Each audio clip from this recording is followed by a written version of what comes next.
ইতিহাস তাদেরকে ঘৃণিত ব্যক্তি হিসেবে চিহ্নিত করবে, তাদেরকে কখনো নায়ক বীর হিসাবে চিহ্নিত করা যাবে।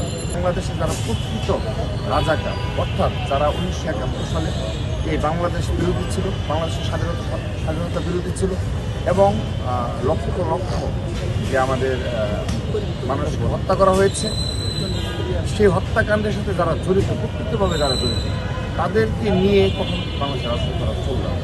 সে আপনি যতভাবে যত নেগেটিভ তৈরি করেই, যত বয়ান তৈরি করে বোঝান না কেন, তাদেরকে এই তরুণ প্রজন্মকে আইডল হিসাবে দেখাবেন পারবে না। আপনি চেষ্টা করে দেখতে পারেন। সেহেতু এই ধরনের কার্যক্রমে তারা বিরত থাকবে। তা না হলে টুডে টুমোরো অবশ্যই তাদেরকে সাফার হবে। তাদেরকে আইডল মেনে কোনো রাজনীতি করা যাবে না। তারা অবশ্যই হত্যাকাণ্ডের সাথে জড়িত ছিল।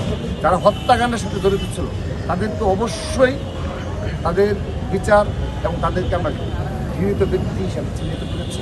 ইতিহাস তাদেরকে ঘৃণিত ব্যক্তি হিসেবে চিহ্নিত করবে, তাদেরকে কখনো নায়ক বীর হিসাবে চিহ্নিত করা যাবে। যারা করবে তাদেরকে অবশ্যই তার পরিণাম